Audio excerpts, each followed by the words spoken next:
Look around you. What do you see? You see Zambia with its vast natural resources, the optimism and hard work of its people. Look up to the sky. There's the sun shining on our brightest possibilities.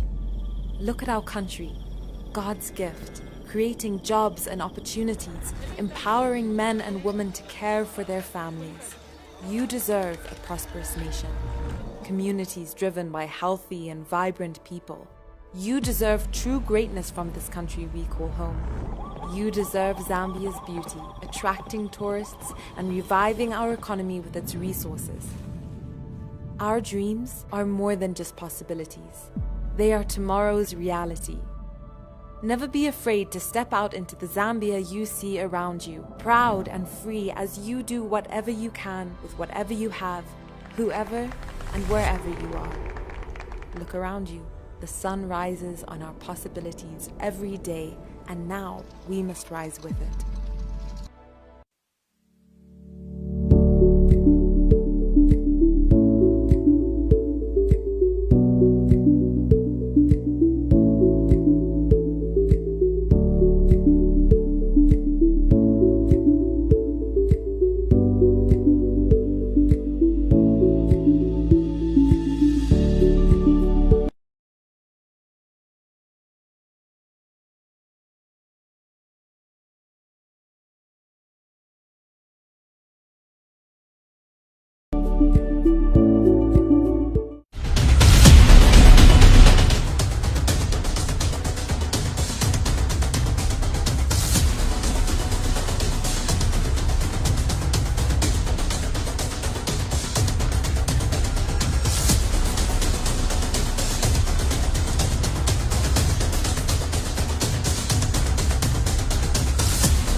Good evening.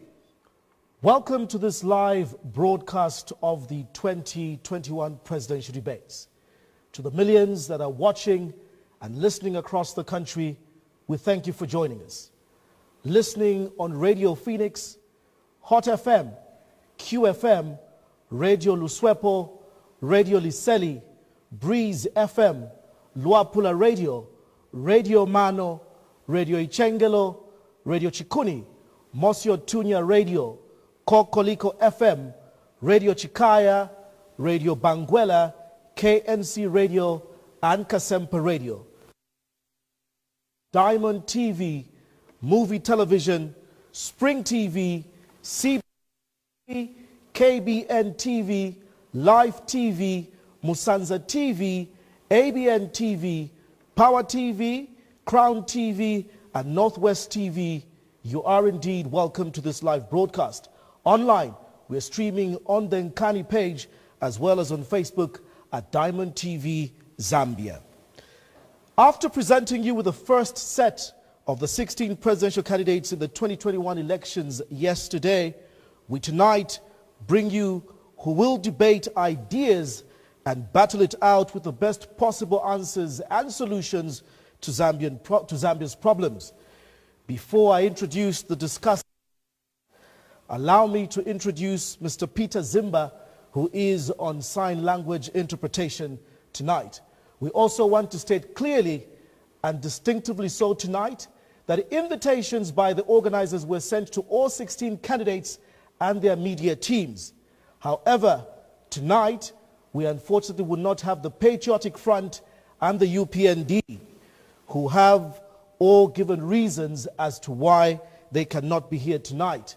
State House indicated through their press office stating that the communication channels used by the organizers were not official, while the UPND have attributed their lack of availability to constraints in getting back off their campaign trail. With that said, welcome to the candidates. Candidates will be stopped once the time is up. Time-limited statements, answers, rebuttals, and responses will be enforced by myself as moderator during this debate. As moderator, I may interrupt any candidate if we believe that they are straying off the subject matter. candidates may not interrupt one another. It is the responsibility and the discretion of I as moderator to do so. Be reminded that profanity, hate speech, and character assassination will not, and I underline, will not be allowed, and if this continues, may lead to disqualification of any candidate on this debate. I believe that those rules.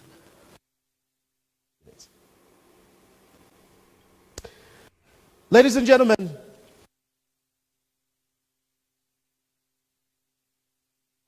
a big round of applause, ladies and gentlemen, for the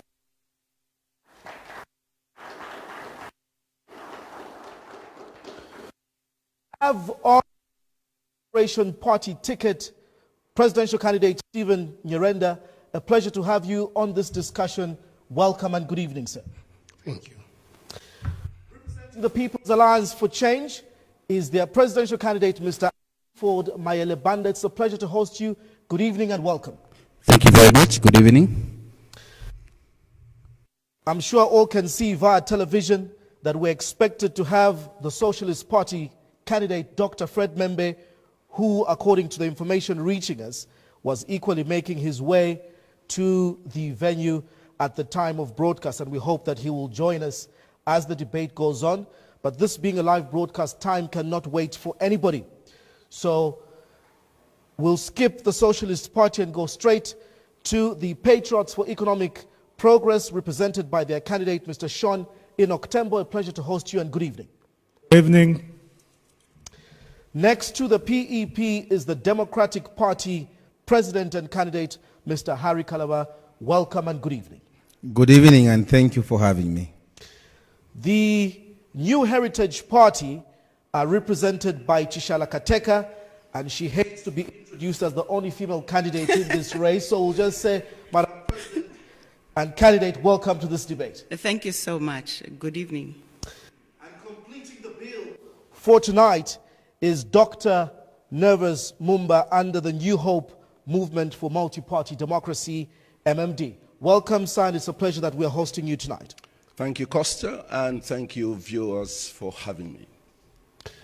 As explained, we have 4 thematic areas, and at the end of it all, each one of you will be given an opportunity to make a final appeal to 7 million Zambians as to why on August 12 they should be casting their vote for your party and your presidency. Our first theme of discussion is the economy. This will look at the high cost of living and the cost of commodities for Zambians. It will also tackle economic indicators and finally attribute to aspects of the backbone of our economy, and that is mining.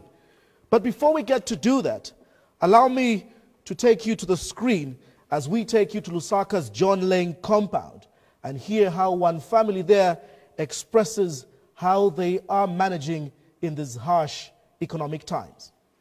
Nine Dorothy Mwale, ninkala muno mwa John Lenge, pa nyumba ni patu. Nilina bana 5 na bazukulu 2, tinkala 7. Koma kankalidwe kavuta vintu vadula. Kudya kudala tenzo using a 30 kwacha. Mabanzi tagulamo, turepu tagulamo, na kapamera. Manje madezi ano, using a 50 kwacha, nayo 50 kwacha yo si kwanila. Timagulamo bread, sugar, tigulemo na kapamera, okenga tikulibeka pamera timagulamo turepu so chapi.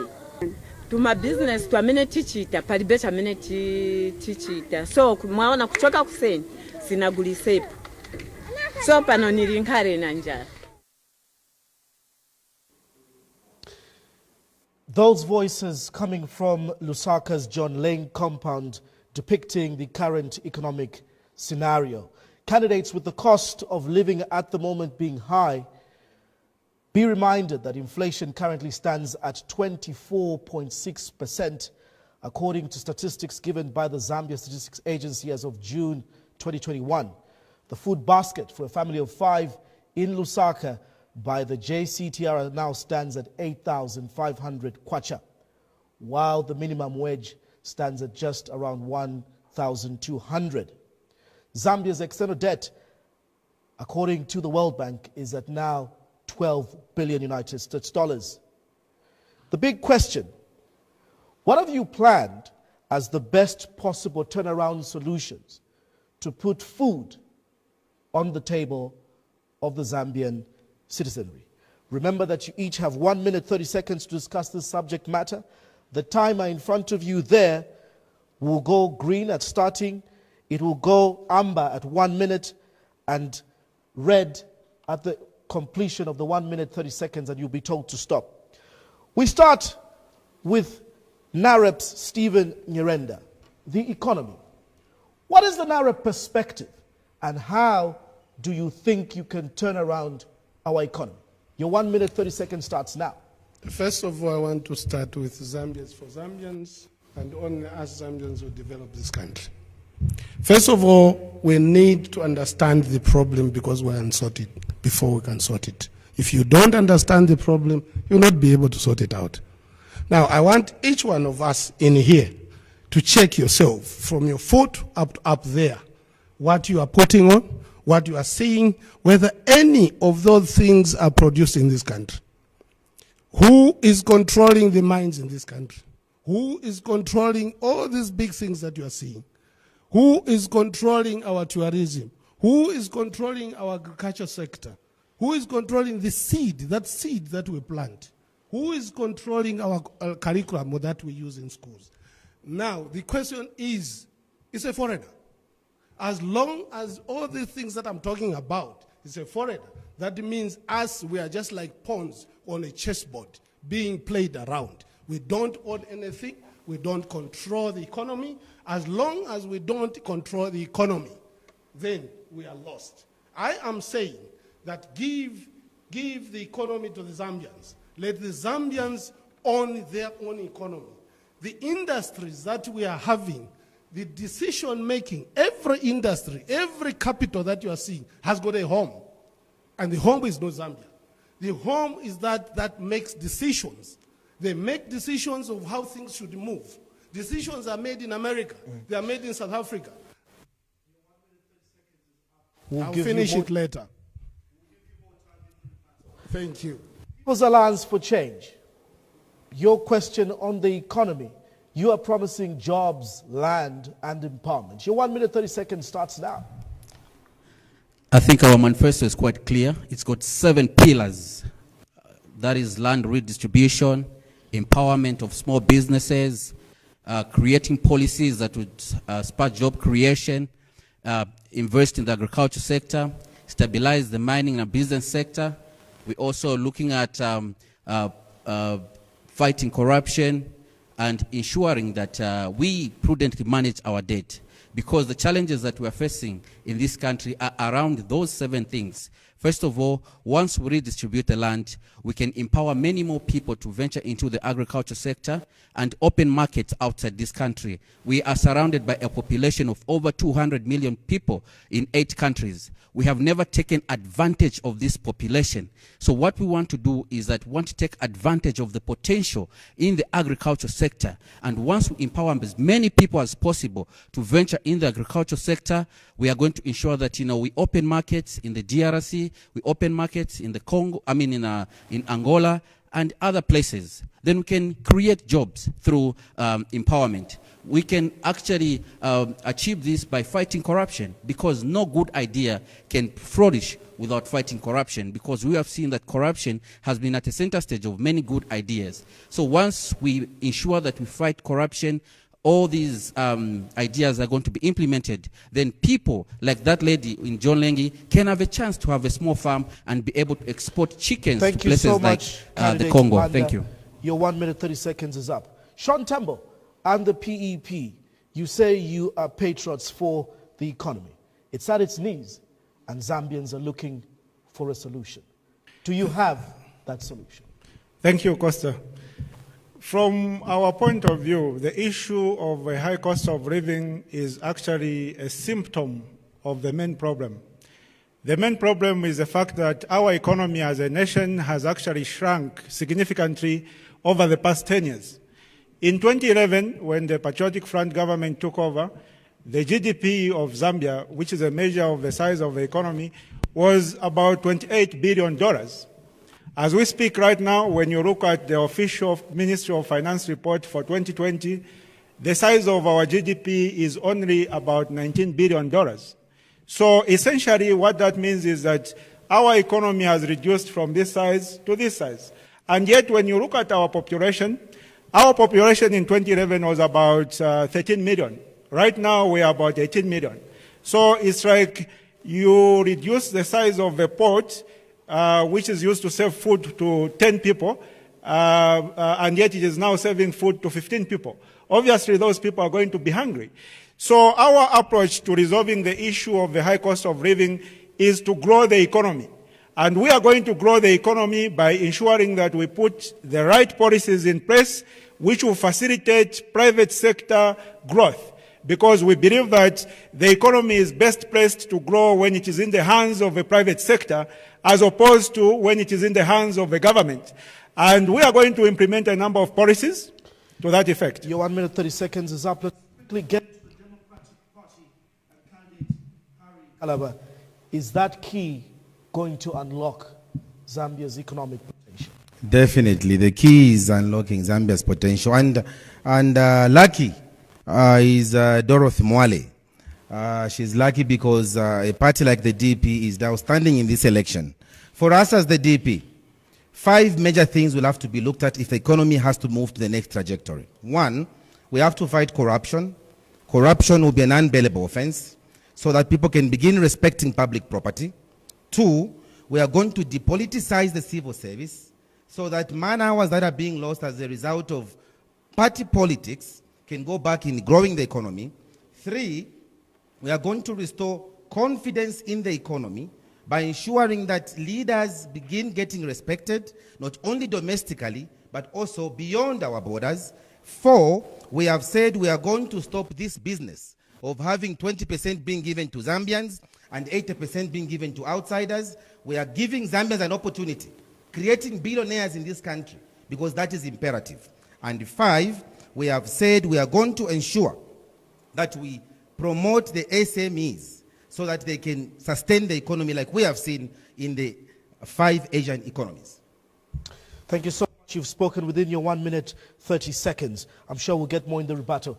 Shalaka Teka is the candidate, obviously, on the New Heritage Party ticket. Your economic turnaround solutions in 1 minute 30. Thank you very much. Our objective in this area is to unlock the economic potential of the nation whilst making Zambian citizens the main beneficiaries of Zambia's economic wealth. We are seeking to look at improving the currency performance. We are seeking to achieve an economic growth rate of at least 6%. It won't be achieved on day one, but we'll make a start with that. And then number 3 is addressing the high cost of living. That is in the economic areas. Now, one of the issues that has actually affected our foreign exchange is this debt overhang that we've been talking about. So that has to be dealt with. We are spending 40% of our revenue just to repay that debt. And that is taking a toll on our foreign exchange issues. We need to deal with this in the shortest possible time, and we need to beef up our revenues so that we are able to do that. We are looking at kickstarting the economy through two major sectors, that is agriculture and mining, because mining has proved quite resilient even in this COVID time. Heritage, your 1 minute 30 seconds is up. We go to the New Hope MMD very quickly. What new thing can the MMD bring to this economy? Thank you so much, Costa. First of all, the vision of the Movement for Multi-Party Democracy is that the economy of our country and many other sectors of the country are going the wrong direction. The first place to start is to start afresh. And our position is that we first have to put the railroad in place before we put the train of the economy in terms of agriculture, tourism, things we have done before as the Movement for Multi-Party Democracy. We believe three things need to be put in order. Our first point in our manifesto as the New Hope MMD is to first of all bring order to this country. What do I mean by that? We need order in the social sector of our country. We need order in the economic sector of our country. We need order in the political sector of our country. It's only when we bring order back to this country, because most of the things happening today, the suffering of our economy is because of the confusion that exists in this country. Corruption has gone to very high levels because where there is confusion, corruption thrives. So our goal as the Movement for Multi-Party Democracy is to ensure we fight corruption to the hilt and ensure that we deal with the issue of the debt, something we have done before and succeeded when I was in office also as Vice President. We can do it again, and the Zambians must be ready to stand with us to achieve this once again. Thank you so much. So, candidates, you've all had a bite at the economy question, and obviously you're 1 minute, 30 seconds. By a show of hands, you're allowed to either amplify or disagree with what somebody on the podium has said respectfully. But as we do that, the serious question, and I feel that we have not spoken to the Zambians tonight, the cost of a bag of millimil, the cost of cooking oil, the cost of basic commodities. Even if you're elected as president come August, debt will still be at your door. So they're asking, we know the problem, how are you going to sort it? Let's quickly begin with PEP in 30 seconds. Thank you, Costa. Yes, so earlier on I did elaborate on the fact that we need to grow the economy, because when you grow the economy, the trickle-down effect is that everybody is able to have their welfare uplifted. And when you grow the economy, it basically means that you have more jobs available to people who are looking for jobs. There will be more demand for goods and services. If you look at the complaint that was being made by the lady in John Neng there, she says that she's been selling fish and nobody bought anything since morning. The reason for that is that the people do not have the purchasing power. And the only way that people can have purchasing power, people can be able to buy something when they see it, is when they have an income. And you can only have an income if the economy is growing. So we are going to grow the economy through two main sectors, which is tourism and agriculture. Let's hear from the DP before we come to PAC. Look, I think to answer the issues that Dorothy Mwale has raised, the Democratic Party has realized that today, Costa, you are buying a bottle of cooking oil, which you are buying just a few years ago. You are buying at 5 kwacha. Today you are buying at 46 kwacha. Why? Because you are growing sunflower, and yet your cooking oil is being produced in Tanzania. It's being produced in Malawi. The DP is saying we are going to begin doing value addition right here in Zambia. You are talking about the issue of even soap. I mean, today's soap is costing 20 kwacha a bar of Ibu soap or Protect soap. It's 20 kwacha. People now can't even use bathing soap for bathing. They're using washing soap for bathing because the economy can't allow. So are you saying then that what NAREP is saying, that Zambia should be for Zambians, is what you're equally promoting? As look, I mean, that should be the basic principle of any governance. Even when I was Foreign Affairs Minister, the interest of a country in international relations has to be, first of all, its own interests. And therefore, that's why we in the DP believe that even when we go to international community, we first of all have to go and extrapolate our own interests, and then we can now begin dealing with others. So for the DP, Costa, for the DP, we believe that we can only bring down the cost of living in the manner Dorothy wants it to be by ensuring that we begin believing in our own natural resources. Once we do that, begin value adding using the captains of industry, Zambia's economic trajectory will go to another level. I'll come to PAC, the NAREP. So the question why I asked is, if all of you believe that Zambia should be for Zambians, the economy needs to be run in the private hands, why do we have 16 candidates? Why, if you're speaking the same thing? Or then, why do you feel each one of you have a better solution than the other? PAC, before we go to NAREP. I think the question lies in the how. What we need to do is to make sure that, first of all, we break a system that supports a few individuals and come up with a system that supports the majority. We can talk about owning the economy to the local people, but if we don't put systems in place to empower the local people, we're not going to achieve that. Right now, we can see that, if you look around this country, every corner you find foreigners are making blocks because we have not created empowerment platforms for our people.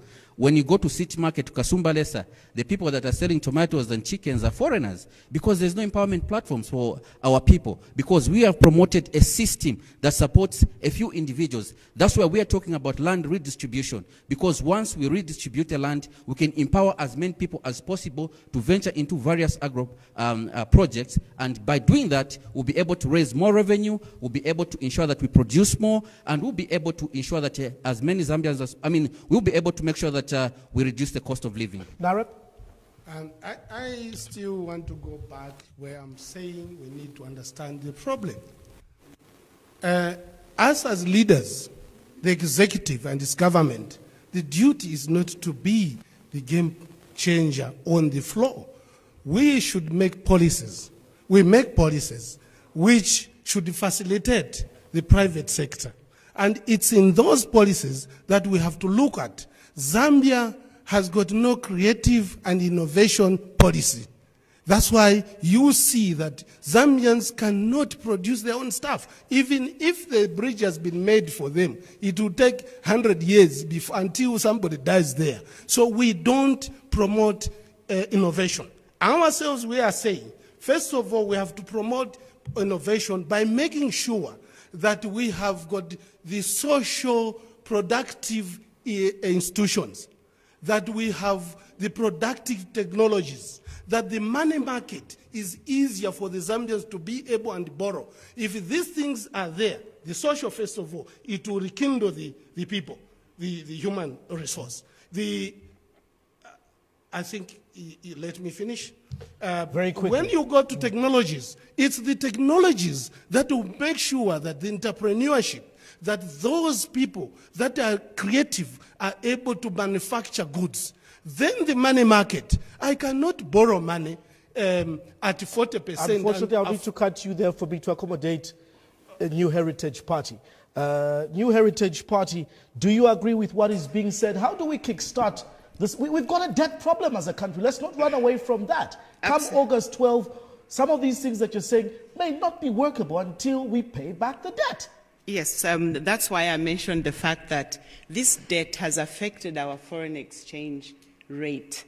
I hear what I think what you would like to hear is how we deal with Madame's problem there, the immediate things that will bring the prices down. Unfortunately, life doesn't work like that.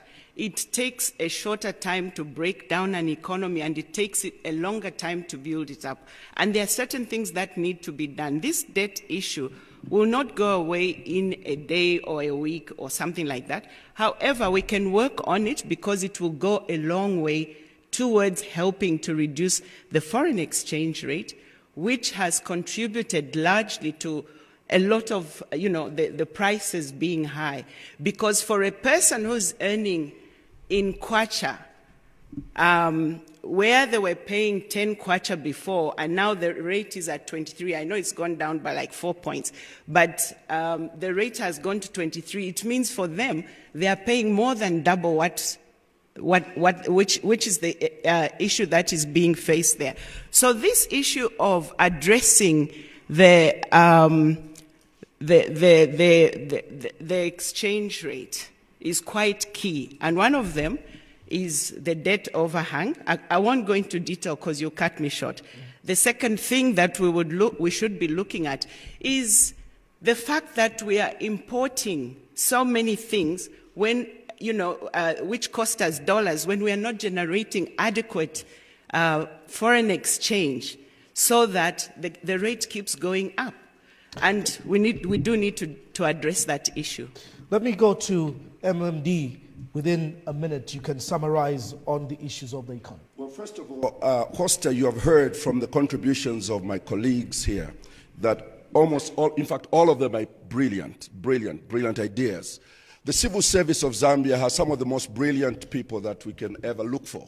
They're working in foreign governments. Zambia is one of the richest nations on the continent of Africa. The question is, with all these good ideas, Zambia is still in the very same desperate, deplorable state. So we need to start changing the conversation from, I'm going to do this in agriculture, I'll do this. It's not agriculture necessarily which is the problem. There are three problems we have. Number one, we need to insist on what makes a country, we need to shift from what doesn't work to what works. How do we make the shift? We must insist on working with systems and the institutions that can be credible, that they can hold these great ideas. Number two, we have to have men and women of integrity charged with a responsibility to govern this country. If we don't have good people and you have corrupt people with good ideas and good institutions, Zambia will continue to go down. When we were in government, President Mwanawasa as president, we recognized two things: that we can never grow the economy if the corruption levels were high. Because just in the last report from FIC, they told us 10 billion kwacha was lost last year from corruption. We want to ensure that we move that money back into the economy by having a zero tolerance to corruption. And our position as MMD, you are caught with corruption, 30 years in prison. We'll have a special prison for you there for the corrupt people so that you can have your own society. And finally, thank you so much. Thank you so much, Reverend, for that. Your 1 minute is up. Just for those that are following us online, the hashtag that you can tweet on and interact with us tonight is hashtag #TheZambianVote. And obviously this is the 2021 presidential debates. Before we move on to our second thematic area that looks at health and obviously the dreadful COVID-19 pandemic, candidates for this one will just give you a minute to quickly bite at one critical issue of how the economy can be sorted, but also how Zambia can begin to earn, money. God has blessed us with copper, gold, and so many resources. But Zambians feel that we're not getting the best out of this. Mining, issues of ownership, taxation, and value addition have been thorny. Again, let's begin this side with MMD. In a minute with that timer, how do you tend to look at the mining in a minute? Well, I think that when we were in government, we had great ideas in terms of how we drew up our development agreements with investors. We are living in a global community. My Pan-Africanism dictates that this mining industry must be able to go back to the African or to the Zambian person. However, in the global community, mining is a global phenomenon. And therefore, our commitment is to ensure that in the way we draw our development agreements, we make sure that Zambia benefits and the citizens of our country benefit more than those who come to this country. And we think that we need to empower the locals to be given the finances and the support that they need in order to participate in the mining industry. We have done that before and we are going to do it again. Only that this time we are going to do it much better. Put it in the hands of Zambians and support the Zambians, because we are the most experienced in the mining industry on this continent, and there's no reason we should not. Thank you for that. The New Heritage Party mining. How do we transform mining in terms of ownership, taxation, as well as value addition? Yeah, thank you very much. I'm going to cheat a little bit and ride on what President Mumba said there, because I agree with what he said, so I can add a little bit more. So I agree with that. When we look at our mining sector, we have the best opportunity at this time with to take advantage of this sector with the high price of copper. However, when we get into arrangements or agreements with mining houses, we seem to fall apart as Zambians in that we don't have a stand, we don't have set rules and standards, and because of that, we lose out and sign away our country. So we are talking about putting the right people in the right place in leadership, and who read, so that when we get into these agreements, we do what is the best for the country. In addition to that, we do need to deal with the VAT so situation. Much. Your 1 minute is up. I'll quickly move to the Democratic Party mining. Costa, this story of putting the right people in the right place and then mining, those are theories. I think, look, between the period 2014 and 2019, just in cobalt alone, Zambia lost about $680 million. Between the period 2015 and 2019, just in copper alone, because of underpricing, Zambia lost about $4.3 billion US alone. If we had a system the way Dr. Kaunda had in mining, where you had a body like Memako, where all exports are being placed in check, all these financial seepages would not be there, and the mining sector would take Zambia where it ought to be. Thank you so much. PEP. Well, if the Zambian people are gracious enough to elect me their president, there are 4 critical reforms that I will implement in the mining sector. I generally feel that the mining sector is very critical, and we as a nation are supposed to be benefiting from the sector. And so the first reform that I will implement is ensuring that we are able to collect the right amount of tax from the mining sector. And that is because over the passage of time, the amount of tax that we have been collecting from the mining sector has been shrinking despite the expansion in the mining sector. So tax collection, number 1.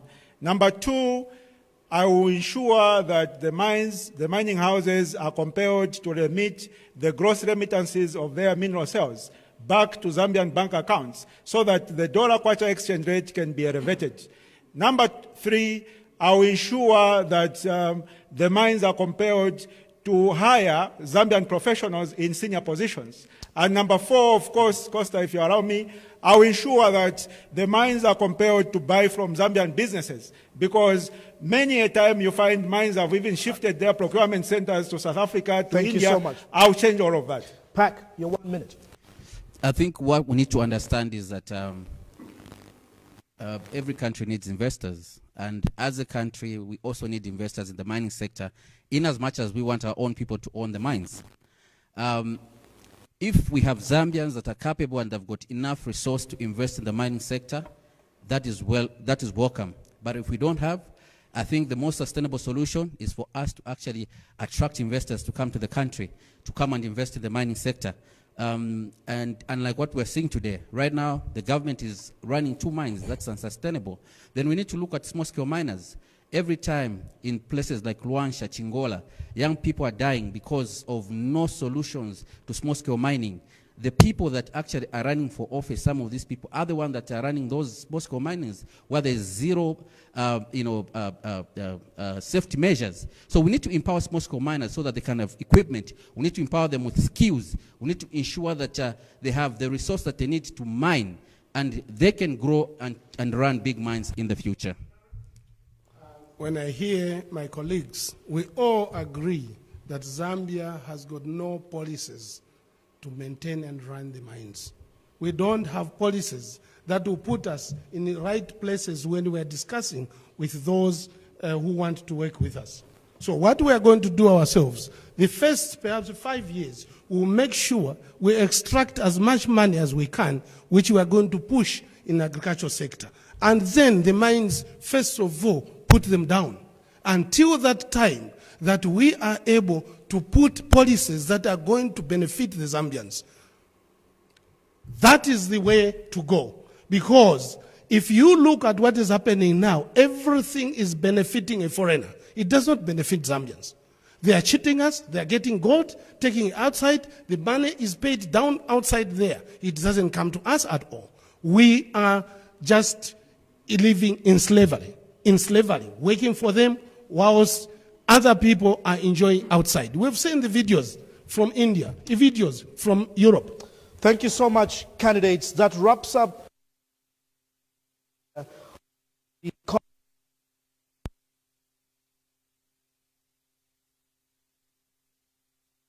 Thank you so much for your candid when you need to rebuttal and disagree. Before we get to our second, thematic area, we need to re-emphasize, for the sake of this live broadcast, a little late, that all candidates, like we said earlier on, were invited. So those that have not made it have given positions. We're expected to have Dr. Fred, member of the Socialist Party, rather running late. Remember, it's hashtag Zambian Vote. You can tweet and obviously interact with us. We get straight to the second theme of discussion. This looks at health and obviously the dreaded COVID-19. Again, before we get to delve into this into detail, let's go to Lusaka's Matero and particular level 1 hospital and hear what the citizens have to say.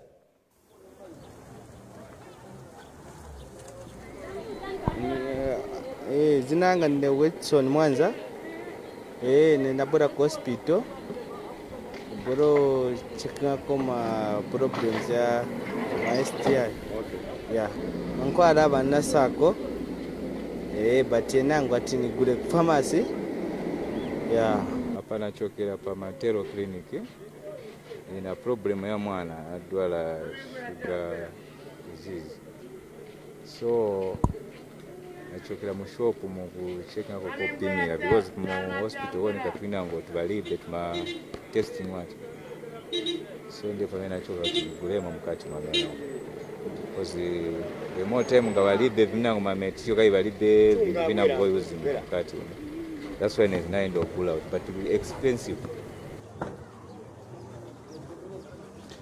So Zambia's health sector delivery candidate is not at its best. Hospitals and clinics are dealing with drug shortages, as you can see. Analysts describe this scenario due to debt owed to suppliers of medicines. How is this impacting Zambia's healthcare? Now, coupled with this is COVID-19.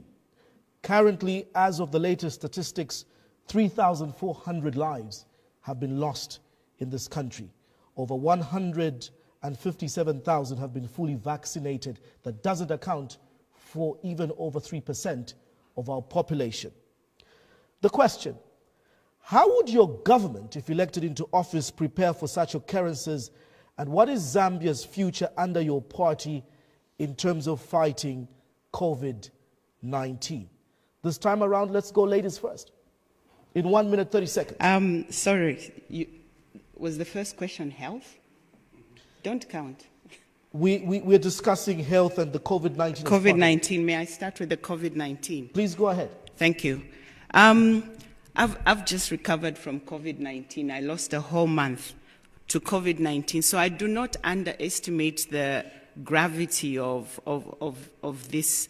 But when we look at the overall situation, those deaths that we are talking about, if you are safe, those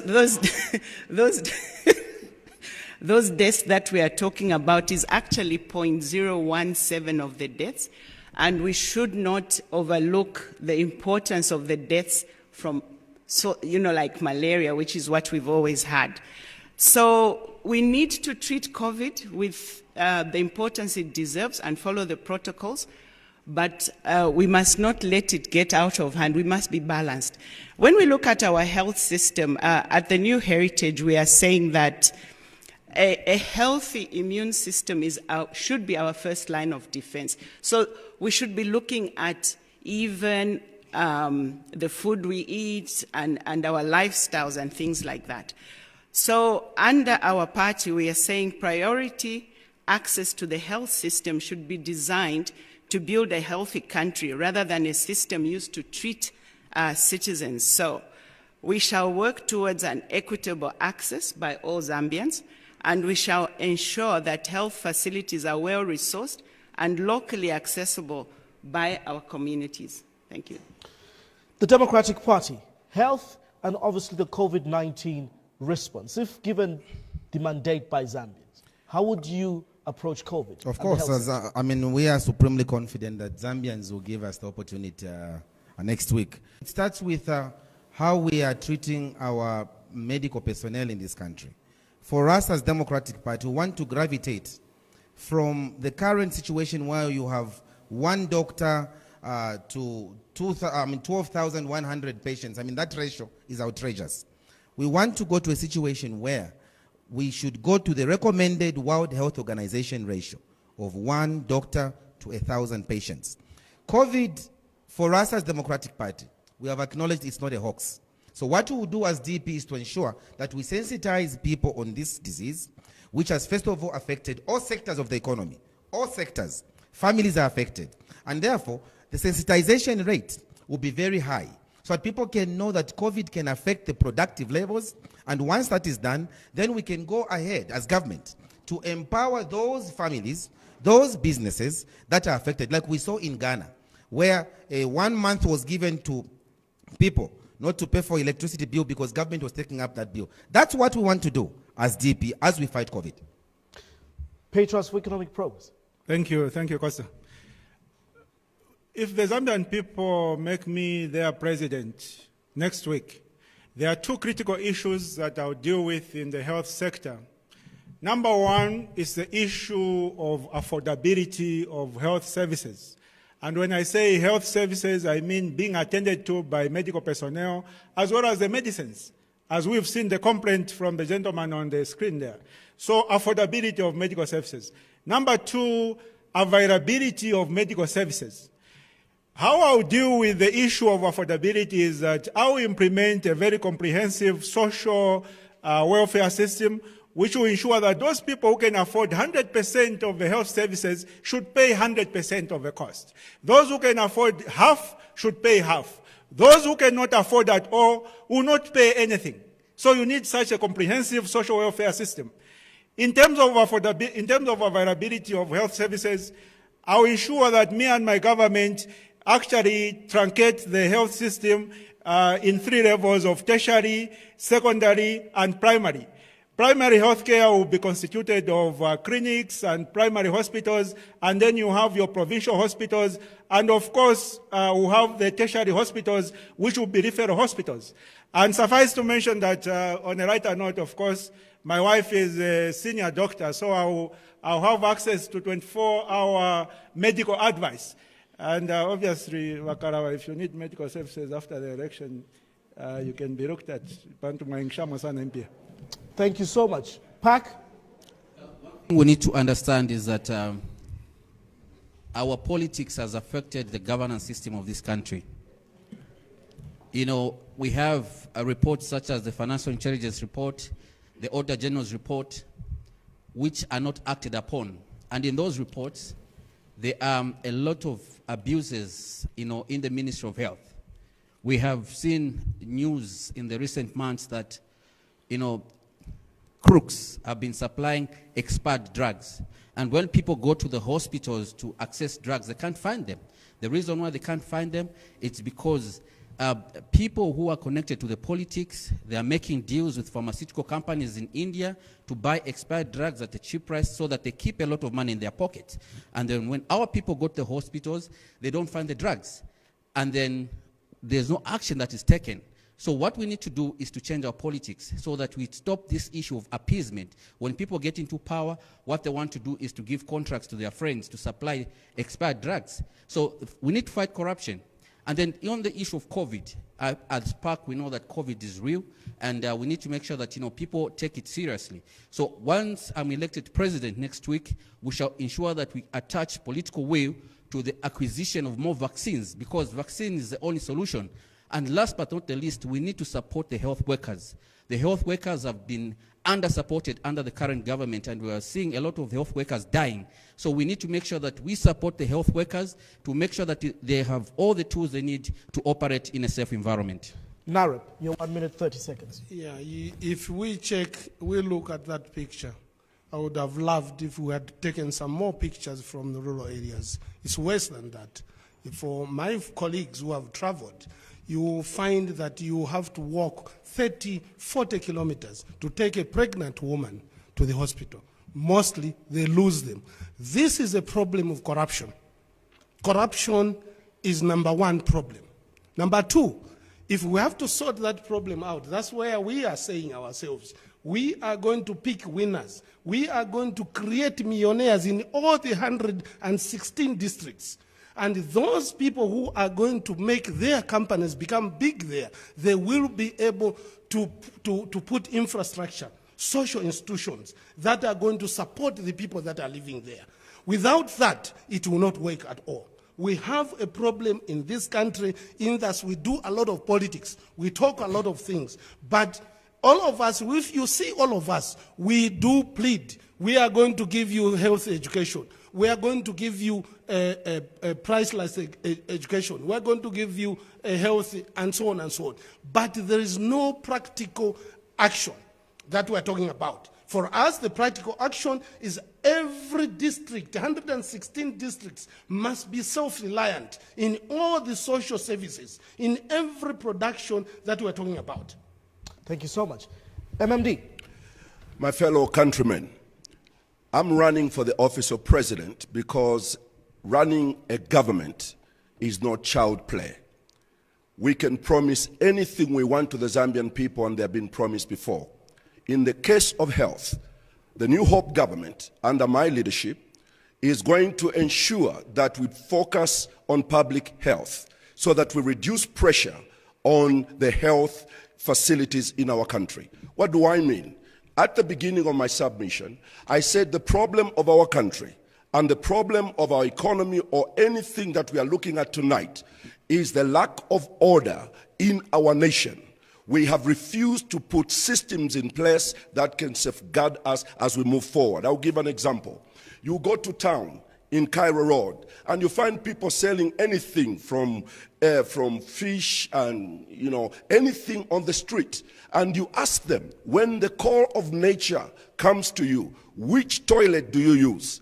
They don't have a toilet. They spit anywhere, they are cooking food, there is no social order in the country. And it's those problems that place so much burden on the health sector. We need to deal with that issue in order to make sure that our work with the hospitals is now being rewarded, that we can make sure that doctors have the medicines, that hospitals are being built. But the bigger problem is that we need to avoid, and when we come to COVID-19, if you could just wait a second. When you come to COVID-19, as my colleagues have said, we all acknowledge, but we need a multi-sectoral approach where good living systems are put in place.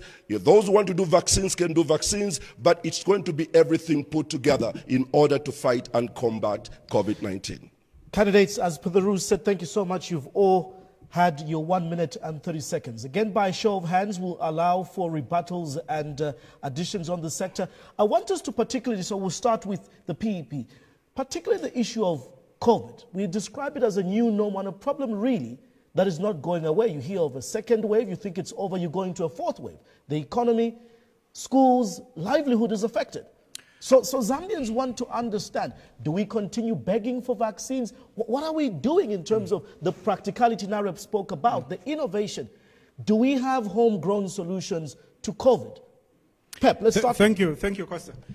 Our view is that, first of all, apart from the issue of COVID, of course, I want to add two critical reforms that we introduced in the health sector once elected into office. But I will deal with the issue of COVID first. Our view is that the issue of COVID is not something that should be worrying us the way it worried us 2 years ago, because we have the vaccines. And we have seen countries that have implemented vaccines that they are living relatively normal lives. We saw the way people were packed at Wembley Stadium in the UK during that important match. And so this is an issue that can be resolved. And I want to emphasize, Costa, as well as the Zambian people out there, that it's more expensive to treat a COVID-19 patient than it is to buy a vaccine and prevent that disease from taking place. So government is basically wasting money by treating people at Revi, Mwanawasa and Mainasoko instead of procuring vaccines to help prevent people from getting sick from COVID. Let's move to MMD. Pep says we have the vaccines, but MMD, we are literally begging for these vaccines. Even the schedule of when one gets the second or first dose is determined by those who are feeling pity for us. It is important, fellow countrymen, that if you are going to be a sovereign state, you cannot be waiting and depending on others to help your status. Like we said in the beginning, we have to find homegrown solutions to the problems that we are facing.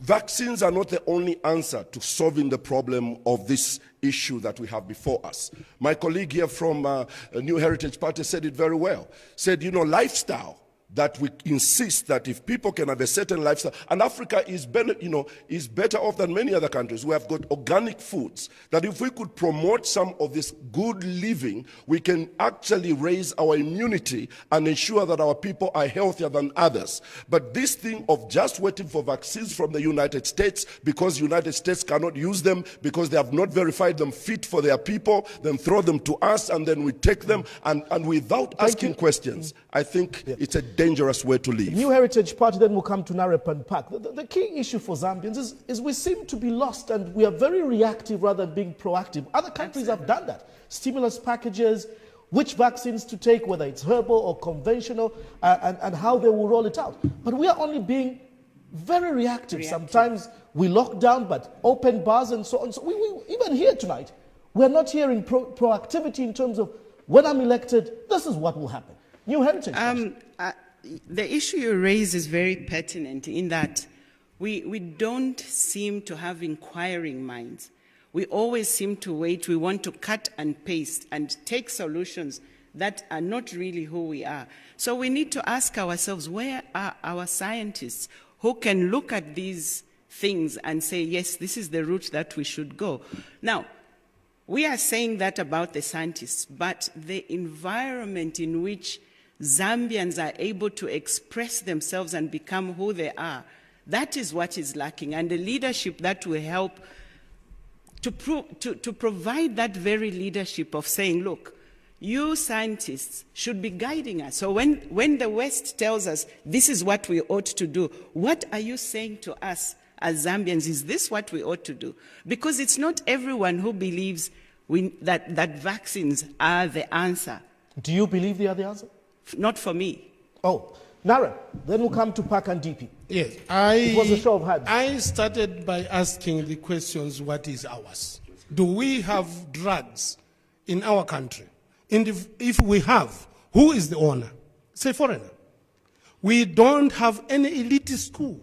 The elite schools, they are supposed to start from grade 1, where we know this person is going to be a doctor, this person is going to be a politician. Until up there, we don't have research centers.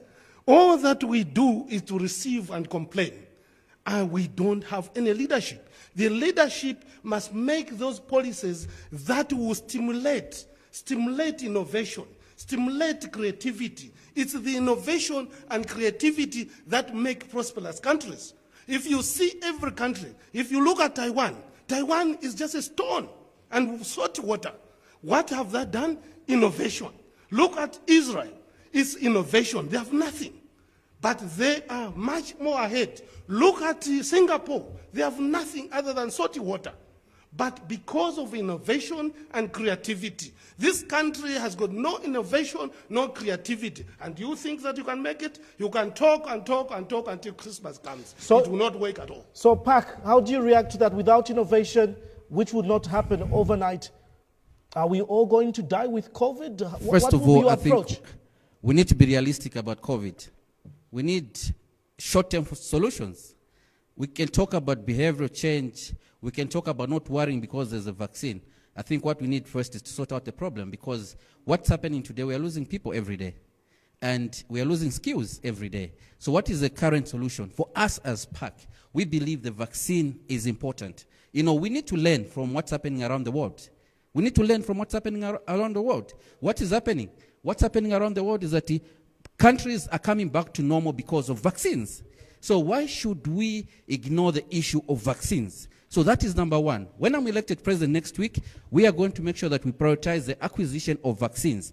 In as much as we need to invest in the health sector, we need to get ventilators, we need to get, all the equipment that they need to fight this disease. And we need to worry about it for the short time to come. DP, you were complaining. This was a rebuttal session. If you've got anything to wind up on this session. I didn't complain, Costa. I didn't complain. I thought you were being chronological. You were following. It's a rebuttal session, President Kalaba. So your 1 minute, quickly. I think for me, all this that we are discussing here boils down to one thing. It's about sensitization. Are you aware, Costa, that today you have people who don't even know when they get the first jab and when they should get the second jab? People now are getting both jabs the same day. He goes to China, they jab him, and he rushes to UTH, they go and jab him, and he's boasting in front of his friends that me, I have managed to get the 2 jabs in the same day instead of the 10 weeks. Why is it like that? It's because of sensitization. And we in the DP believe that while you are talking about innovation here, vaccines there, all these, there is always an opportunity and a solution to many issues. But at the end of the day, citizens need to be aware of the disease before them, know how they can live, and as some of my colleagues here have elucidated, what should be done is that you tell citizens there is this path, there is that path, and the DP is very clear about it. There is no only single solution to this that can bring down the COVID pandemic. It's about sensitization, education, to tell people the lifestyle that we are leading, how we are interacting with others. The moment she said she had COVID, you saw I even moved away from her, because that is part of the lifestyle that we should be leading. 30 seconds on this round and we wrap up with Heritage Party. 30 seconds. About the vaccine, are we aware that in Israel, between June and July, they had about 800 new cases? Of those, 600 and something had been fully vaccinated. 200 and something new cases had not been vaccinated. In the UK, it's 60% fully vaccinated. It shouldn't be a debate about the vaccine. I agree. There are more ways to dealing with this than simply the vaccine. Thank you so much. Candidates, we've hit the 1 hour mark from the time we started. That symbolizes that we're halfway into this debate. Thank you so much for braving the standing. We've got the next 1 hour to go. The next sector, remember, obviously, for those joining us online, is that it's hashtag the Zambian vote. Keep those comments and reactions coming. The next sector, candidates, looks at the social sector, and that is our third one. And on this particular one, Zambia's social sectors of education, health, safe and clean drinking water, among others, have been affected by inadequate funding. This time around, we pick voices of children, the future of this country. And this is what they have to say to you, the presidential aspirants. The 2021 national budget allocated more money to debt repayment than combined allocation to child-friendly sectors such as education, health, and social protection. The national under-5 stunting rate stands at 35%, which is one of the highest in the entire world. The laws to protect children are weak. It has been 12 years since the comprehensive review of the child-related legislation began, and the Children's Code Bill remains a draft to this day. 42.8% of girls between the ages of 13 and 17 report experiencing one or more forms of violence. 58% of cases happen in their own homes. In addition, 31% of girls get married by the age of 18, and the Anti-GBV Act of 2011 is due for review. Over 800,000 school-age children, even without COVID-19 closures, are out of school. Those are the voices of children, and apologies, candidates, that the volume there was a bit low, but basically statistics there around, allocation to education for the children, aspects of child abuse, and obviously issues surrounding children. But before I get you to answer these questions, allow me also to add these statistics from WaterAid Zambia. Now, at the 11th AU Summit in 2008, Zambia was one out of 32 countries that committed to the Etiquette Declaration to allocate a minimum of 0.5% of their GDP to water, sanitation, and hygiene. However, the budget allocations to WASH sector have been minimal, averaging only from 1 to 3% as a share of that GDP in the last 10 years. Candidates, your question then is, please elaborate on how you improve the situation in the WASH sector to ring fence only what should be used in terms of the given resource constraints that we have. Are we able to achieve this? Remember, you have 1 minute and 30 seconds. This time we start with the People's Alliance for Change. I think we've heard this saying that water is life, and access to water to our people is very critical. But we have seen that there hasn't been much investment, in the WASH sector. We have seen the careless degazetting of land in areas which has water reservoirs, and that has also affected the quality of water, that our people access. So as PAC, I think the issues of water is connected to the environment. I'm not sure if we'll talk about that later. If we can stop the careless degazetting of land where there's water reservoirs, and then a lot of our people can access clean water. But we also need to ensure that, we invest in this sector. We need to ensure that we put adequate investment in this sector. In this country, we bought fire trucks for $42 million. If we had invested in boreholes, we would have drilled over 30,000 boreholes. So as PAC, we are committed to ensuring that, there's access to water, there's clean water for that matter, and that can only happen if we invest adequately in that sector. Thank you. Narep, the plight of children vis-a-vis issues of the social sectors, water, health, and so on. Your 1 minute, 30 seconds. I sometimes don't know what to say about us Zambians, whether we think or we don't. If you look, Zambia has got a lot of water. The rains that were there this year, if we had dams all over, the whole Zambia would have collected or harvested a lot of water. That problem is sorted out. I don't need to spend much more time on that. The problem is that we do not spend time to give a solution to a problem that we have. Education. Education is the key. I am lucky, perhaps 2 or 3 of my colleagues here, that if there was not Dr. Kaunda, we wouldn't be standing here today, because he gave us free education. Now, when we were getting that free education that time, the leadership was there. Definitely, you could interpolate that when it reaches 2020, 2021, we're going to be 20 million. We need to push out the sector. The thinking, the development was stopped. It's like today, we are moving in other things that we'll talk later, perhaps FISIP and things that don't bring us anything, and we stick to them. There is lots of solutions that we can bring to the education sector to make sure that we push it up. Education is everything. Today, when I was growing up, when I reached that stage, we had more educated people than Botswana, Namibia, South Africa put together. Today, we are at least, even Tanzania is overtaking us. What are we doing? Thank you, Narep. MMD, your 1 minute, 30 seconds on the social sectors. Thank you so much. Fellow countrymen, the issue of the social sector, I'll start with education. We have made a decision as the New Hope Movement for Multi-Party Democracy that the most paid civil servant must be the teacher. Because outside proper education of our children, everything suffers, including health. The moment a child has the education, hygiene becomes a matter of concern to them. If people are not educated, you find them eating from the streets because they don't care. They don't care about dirt. They don't care about sewer. They can sit there and start to sell next to sewer because of lack of education. I do understand that the social sector is an expensive sector to take because the health sector, education sector, takes from the budget all the time.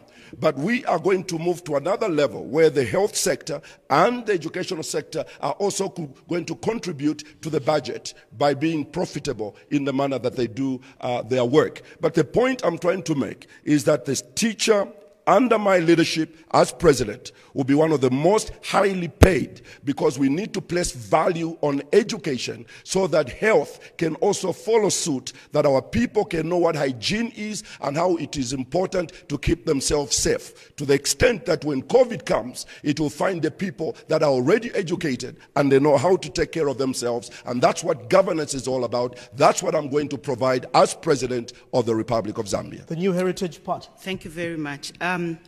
We believe as the New Heritage Party that all these things are interconnected and intertwined. Our economy performing badly means we have less to put in all of these sectors. The disorder that we have in the country is an indication of the problem we have. So we have unplanned cities, and we have unplanned sewer systems, and that messes up the water. So at the New Heritage, we are saying we must protect our sources of water, water bodies both above and below the ground. Recognizing that we have this resource, we must maximize its use and use that resource to generate income to fund other sustainability of our environment. With regard to education, we've recognized that our system was designed in colonial times to produce a workforce for an extractive industry, and we have kept it.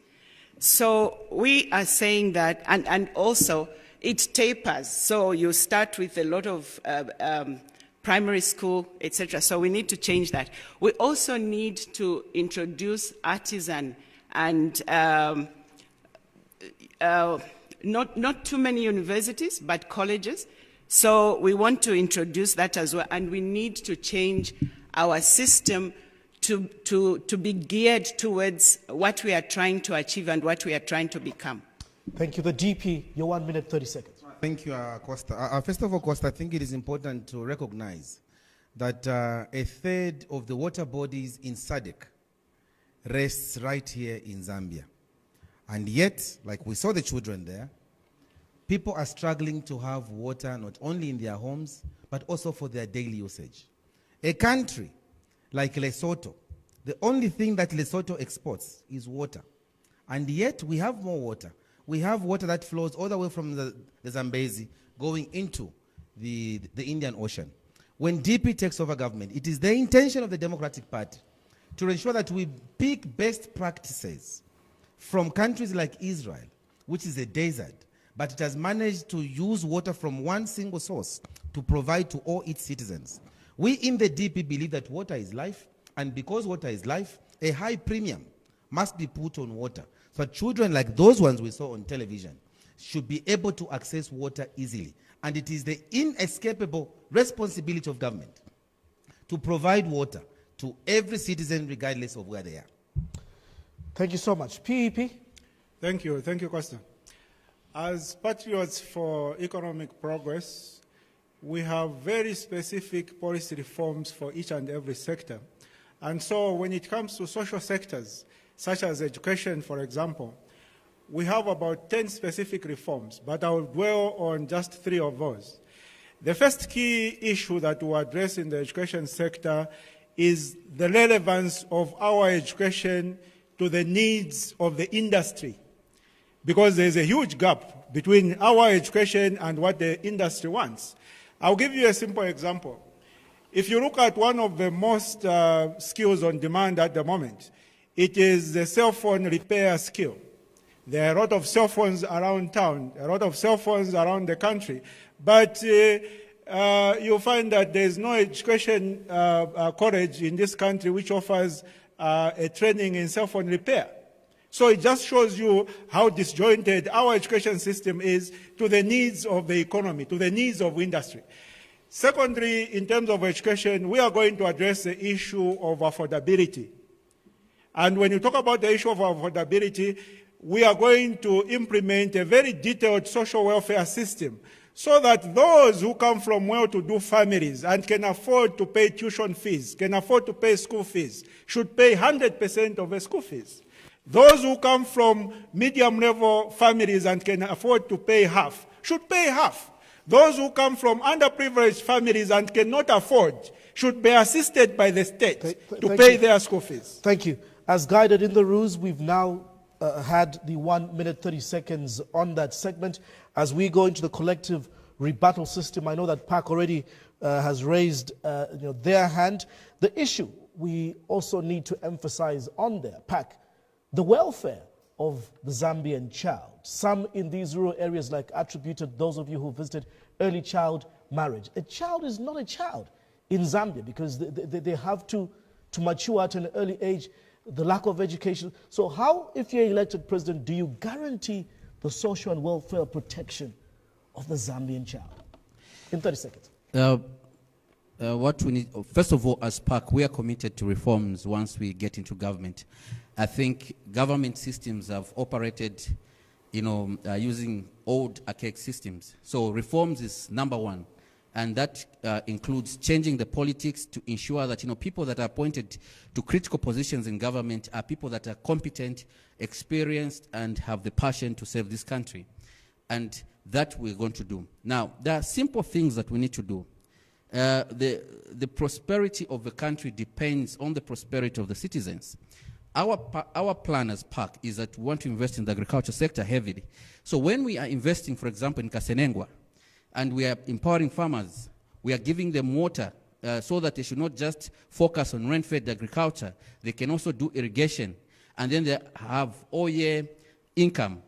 We are going to take them out of poverty, because the challenge of all this is poverty as well. Now, the last point is that when we empower people in communities, if you go around the rural areas, you find that there are schools, community schools that are not finished. Now, because people don't have income. So once you empower them, you find that a lot of things can be done by themselves. We need to be winding you up. Candidates, again, by a show of hands, I'll be coming to Pep. I see your hand there, and MMD. Let's be realistic.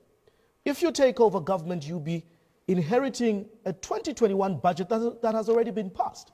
And this budget speaks to 90% on debt repayment and paying civil servants emoluments. You have below 10% to push into the social sectors. Some of you are talking about marrying education to skills development and so on. How realistic are these things in the immediate term? Pep. Thank you, Costa. As the nation might be aware, as Patriots for Economic Progress, we are the only political party in this country that is able to develop and present alternative national budgets. And so, if the Zambian people are gracious enough to make me their president next week, I will not need to scratch my head in terms of how we are going to implement the rest of the national budget, because we already have an alternative national budget which will carry forward from where the Patriotic Front government would have ended.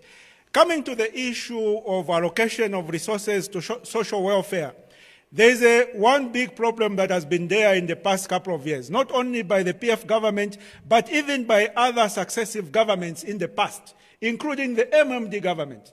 And that problem is that in an effort to assist our people, I think there's no question that our people need to be assisted, but in an effort to assist our people, we dwell so much on the issue of handouts. And those handouts manifest themselves in terms of social cash transfer, in terms of farmer input support program. What we must be doing is to empower our citizens by giving them small loans so that they can be able to start a business and be able to pay slowly, and that money operates as a revolving fund to assist other citizens. MMD, do you agree with that? I mean, we've tried loans, citizens' economic empowerment. Where has this taken the country? But we need to stick to the social sectors. Right now, the budgets don't support. We don't stick to Abuja Declaration. We don't speak to the Maputo Declaration in our budget. So how are you going to do this? First of all, the budget has already been stipulated by the Patriotic Front for 2021. So between now and September, we are going to have to deal with what we already have.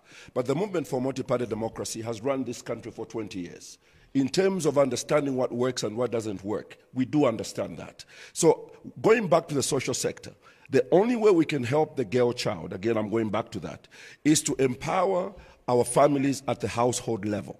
The only way to do that is what the MMD believes is the answer to the growth of the economy. You have to go back to ensuring that you deal with the small-scale farmers, medium-scale farmers, and empower them to be able to produce and feed their families and send their families to school. If our homes, household economy is bad, our children are going to continue looking where they are looking. So I want to state here that it is important as we vote this coming week that we understand that there will be a lot of people going there with experiments and rhetoric of what they can do. But there comes a time when you realize that under the MMD, the economy of this country became an economy that was talked about globally. And I was vice president at the time. That was achieved under Mwanawasa. And we are ready to achieve that again to ensure that people have money truly in their pockets, not by rhetoric. Let's go to Narep and then we'll end with the DP in this session. I disagree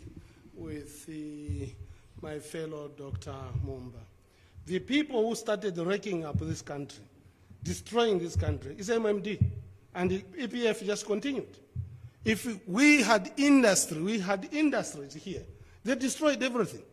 And now today, when I sit here, I'm listening to that, I don't know, I shake my head and my heart pumps. Because what they benefited, the money that they are talking about, was debt relief. We went on HIPIC program to make sure that debt was brought down. Then they came and took it up and started using the money. They destroyed everything that was done by Kaunda. Let me finish. I want to talk about my point now. You see, in this country, if we are going to sort out the problems of this country, we need to understand where the problems are coming from. And the problems are coming from the Constitution. In the sense that once a president is put there, he's got too many powers. He thinks he can control everything. He thinks he knows the economy. He thinks he knows everything. That is a problem. Thank you so much, Narep. DP, I know you want to speak. MMD has been accused of destroying. Can we give them a chance to rebuttal? Then we'll end with you.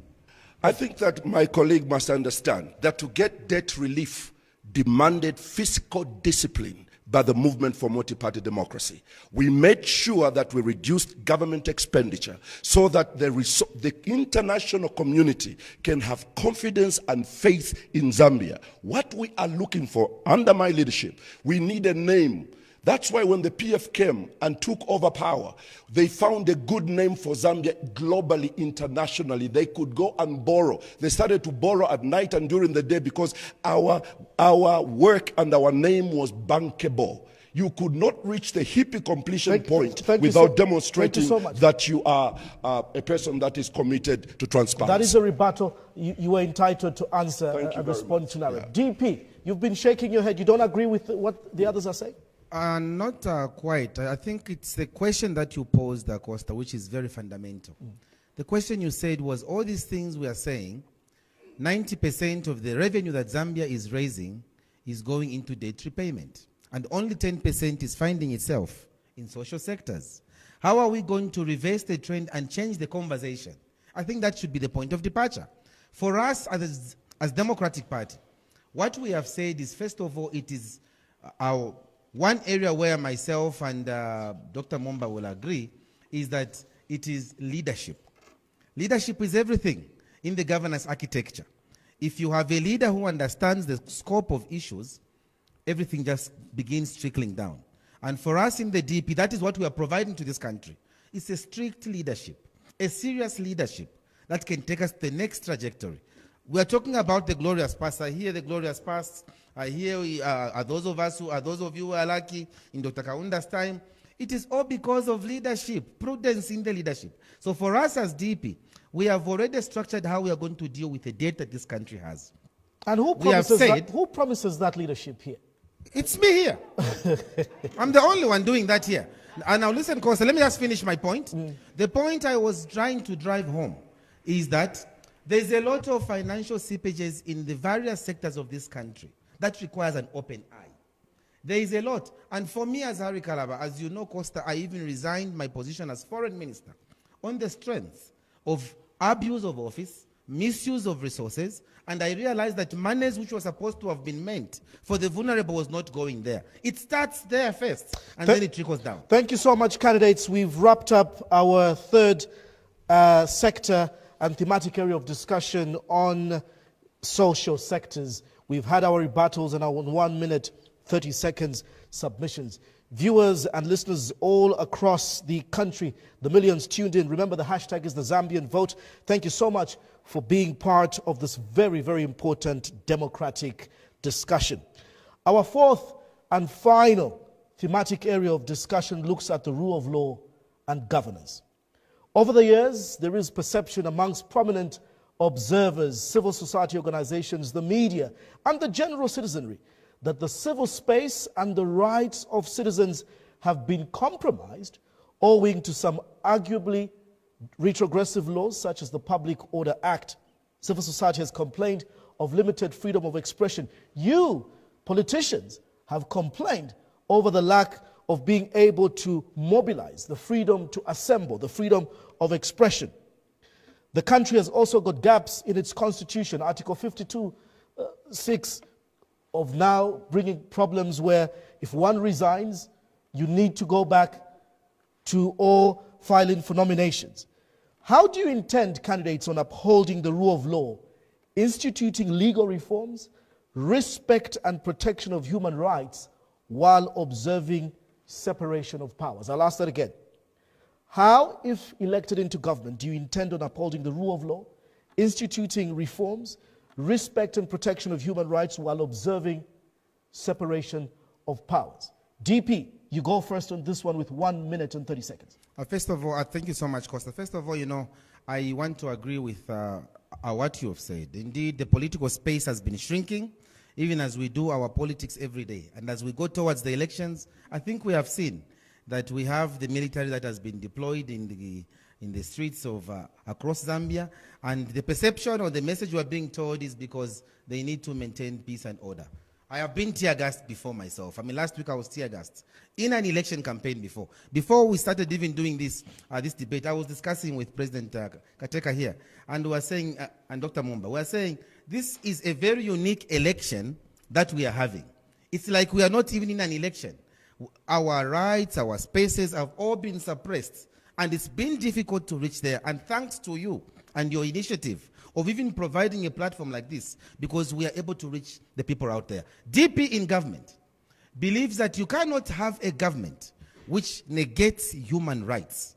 Human rights are an essential component embedded in the Bill of Rights, and therefore, for us as Democratic Party, we will ensure that citizens are given space to participate in the affairs of their country without let or hindrance.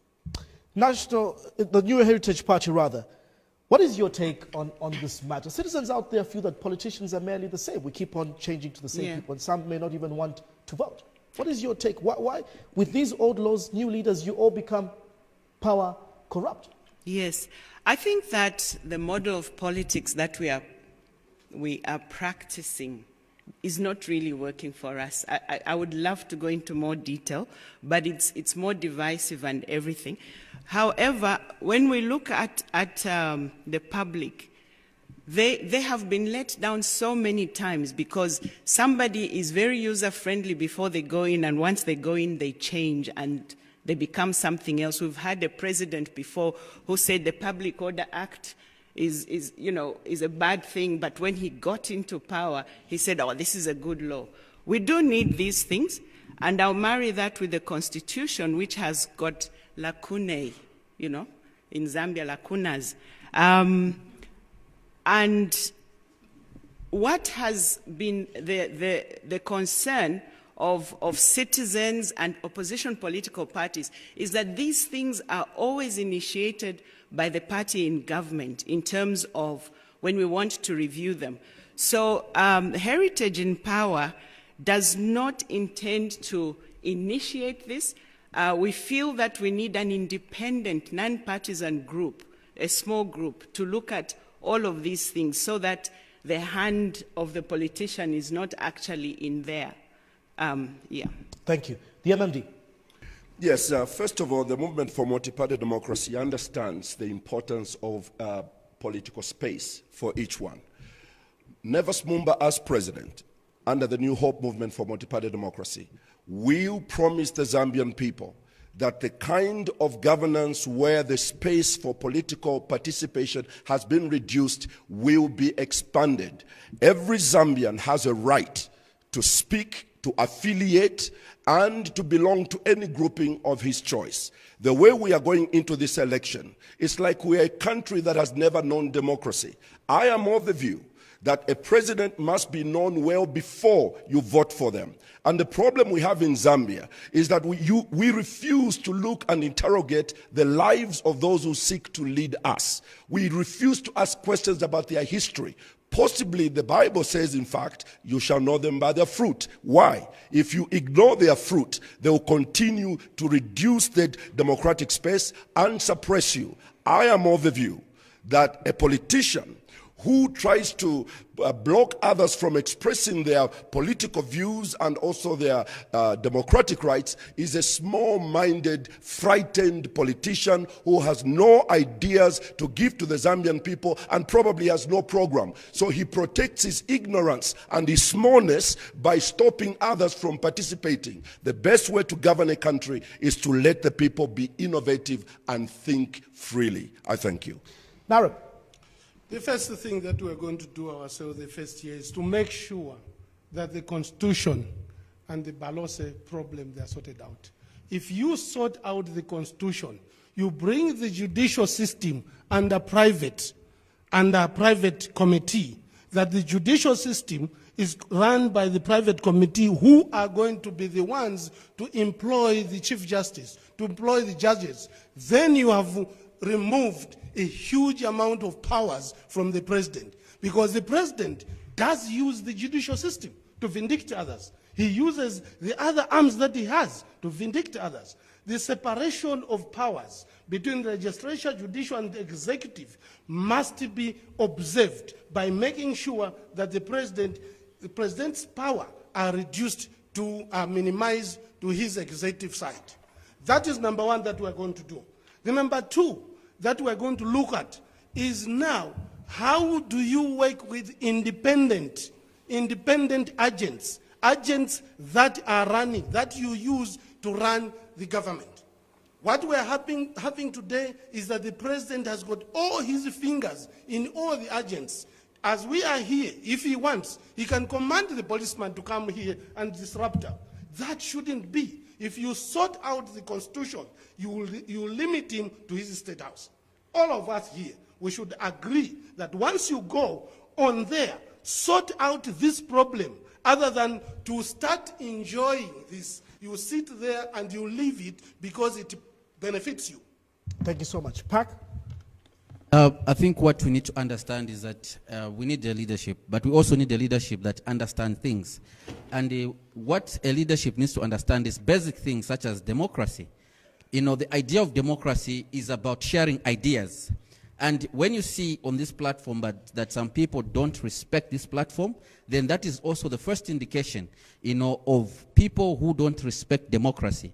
Do we need to change our politics? Our politics must be politics of of ideas and solutions. And if we have leaders that respect ideas and solutions, they'll be here. It's not just about running around with cadres in the streets. That's what politics is about. It's about talking, telling the Zambian people. Now, if you have a leader that does not understand democracy, you also find the fact that they don't understand that when they're shrinking on the opposition's rights, they're also shrinking on the human rights of the individual. Because how do people make decisions without listening to us? We need to reach out to them. Now you have people in government that don't want us to reach out to the people. They don't understand that they're stamping on the rights of the people that are supposed to be voting on the 12th of August. We also need to remove political interference in the running of various key institutions such as the police. These institutions have been infiltrated by political interference. Police are not able to operate freely because of politicians that are greedy, politicians that don't have ideas. The only idea they have is to stop people with ideas to talk to the majority of the people. As Park government, we shall ensure that we work hard and implement our ideas so that we don't have to worry about who is sharing our ideas, because our ideas will be the best. Candidates, you've all had a bite at your 1 minute 30. You have not. Sorry for that. Okay. PEP. Thank you.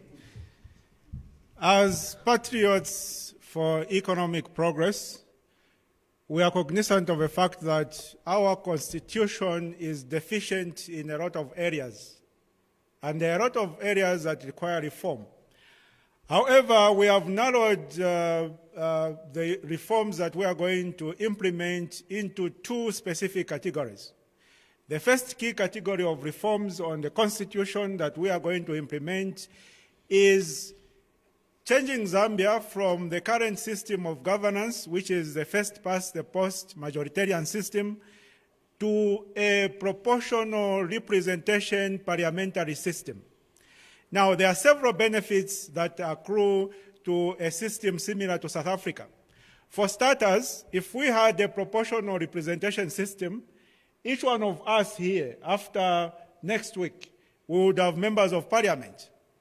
But as things stand, it might only be the Patriots for Economic Progress which might have members of parliament.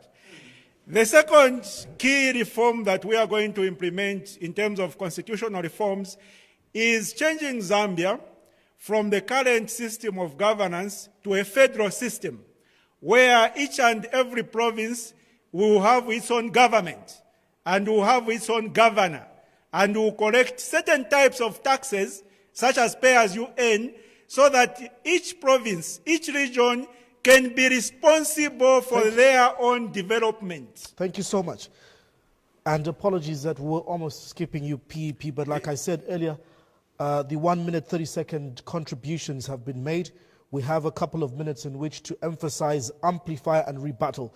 But just a few things that I'd want candidates to talk to the Zambians tonight. Number one, the ugly head of tribal politics and tribalism is coming onto the fore of our nation. The young generation knows no tribe because they go to schools, they intermarry, but politics now are based on tribal lines. That's number one. Number two, each one of you seem to agree that the current constitution gives so much power to one office or individual. Some of the parties here, and you as individuals, have participated in many constitutional reforms, the MMD yourself and the recently held NDF, and you've contributed to these laws which you're saying today are bad. The same constitution that we have has been copied by other African countries that really implemented better. South Africa and the Office of the Public Protector, those things were copied from Zambia's law statutes. So why should the Zambians tonight believe you tonight that when you speak, you will go and do what you're saying and not exactly what you have done in the past? Thank you very much, Acosta. First of all, talking about tribalism, I think we in the Democratic Party, I think we are the only political party in this country that has said we are going to criminalize tribalism, because we know what happened in Rwanda, we know what is happening in the Central African Republic, we also know that to some very large extent, the problems in Darfur gravitate around tribal politics. In this country, when you look even at the voting pattern, there was a commission that was established in this country to look at the voting patterns. And clearly Zambia has been cut into half. This region is supporting this region, and that region is supporting that region. That is why in the DP, we have said we don't even have a stronghold. Our stronghold is Zambia.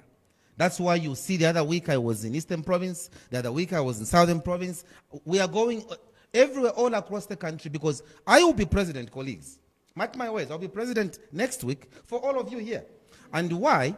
Because you are all Zambian citizens, earmarked to contribute to the economic emancipation of this country. So under the DP leadership, you are guaranteed that regardless of where you come from, you will be allowed to participate, whether in the civil service or in any economic field of our country. Thank you. PEP, then we'll come to NAREP and MMD. Thank you, Costa.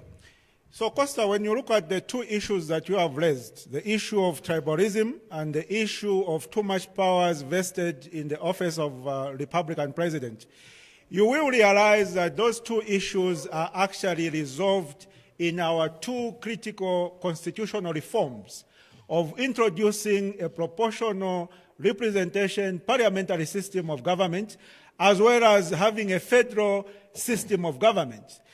The federal system of government addresses the issue of regionalism and tribalism. Because when you look at those two issues of regionalism and tribalism, the key issues there are that resources are allocated to certain regions more than other regions.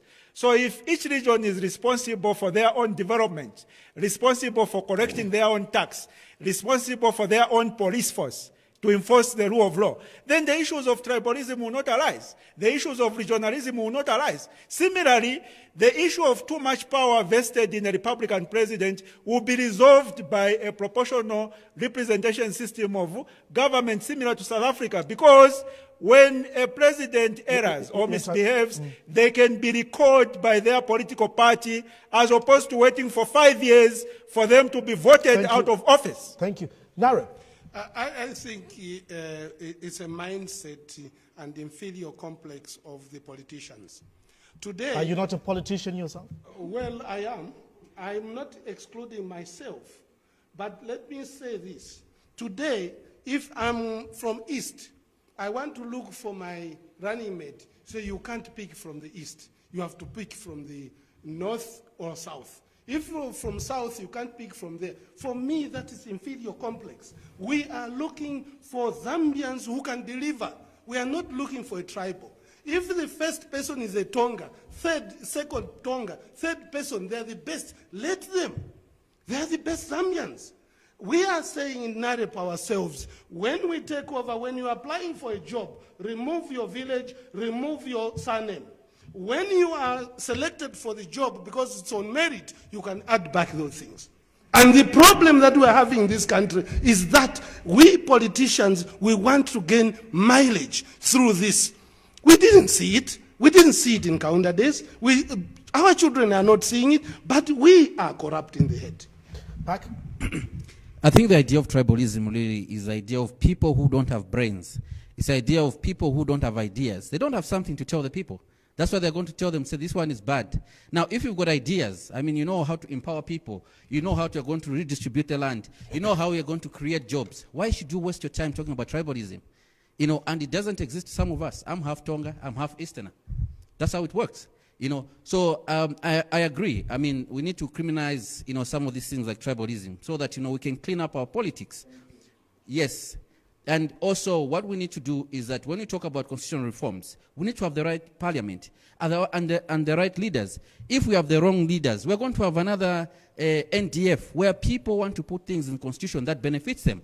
But we need to have people who want to create a constitution that will stand the test of time. And that is our commitment as the People's Alliance for Change Park. New Heritage and finally, MND. Thank you very much. This issue of tribalism should really be a mute subject because we have so many intermarriages in the country and it is used by politicians. However, I would like to flip it on its head. I think that we need to be very careful with how we deal with it because what is happening now is it's like people now are forced to be ashamed of who they are. So instead of dealing with it the way we are dealing with it, I think we should begin to celebrate the strengths of the tribes that in Zambia. You know, you have Lozis. I've got some Lozis in my team, very intelligent people. So I celebrate that. You look at Bembas, crafty people, celebrate that. I'm Bemba, so I can afford to say that. So let's celebrate who we are. I shouldn't feel ashamed to say I'm Bemba. No one should feel ashamed to say they are Tonga. So let's celebrate each other rather than suppressing who we are. MMD?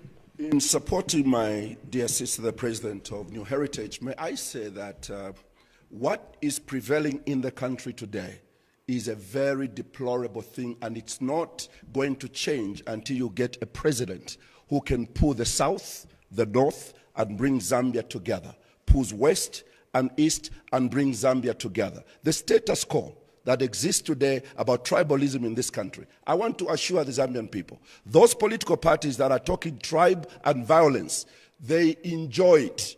It's what helps their political mileage. So when we talk about, and they talk about no violence, no tribalism, they are lying. Because if they meant it, they would have told their cadres to stop it. Now, because they are getting political mileage from it, they are doing it. The only way to solve that problem, I don't care how powerful they may be, remove them and get leaders so that a Christian nation can end up with a Christian leader who understands that every Zambian is created in the image of God and expects to be looked after like anybody else. Thank you so much. Candidates, viewers, and listeners out there, ladies and gentlemen, that wraps up the 4 thematic areas of our debate tonight. Thank you so much for your contribution and your critical points regards the rule of law and governance, issues around the social sectors, as well as health and COVID-19, and earlier on, mining and the economy. We get into our final session we call the final appeal. Each one of you will be given 1 minute and 25 seconds in which to face the Zambians via a camera and to speak through radio tonight as to why one of those, or the 7 million Zambian voters who will be waking up on August 12 and have a difficult choice of choosing among 16 hopefuls who've put themselves. All of you tonight say, you are the best for Zambia. Why should this woman called Zambia or man called Zambia marry you? We start with MMD and Dr. Nevas Mumba. Into that camera, your 1 minute and 25 seconds starts now. My name is Nevas Mumba, and I'm running for president. The reason I'm running for president is because Zambians can trust me. For 44 years, I've served the Zambian people in the public sector. As a pastor, for 44 years. As a political leader, for 24 years. As a diplomat, I've served my country honorably. And because of this experience, I would like to use it and ensure that our country can become the #1 country on the continent. I want to tell the Zambian people that we are on a wrong path. The path we have taken will never bring prosperity to our country. And if we continue doing the same thing over and over again, the international community is going to accuse us of being lunatics. I think time to change direction has come.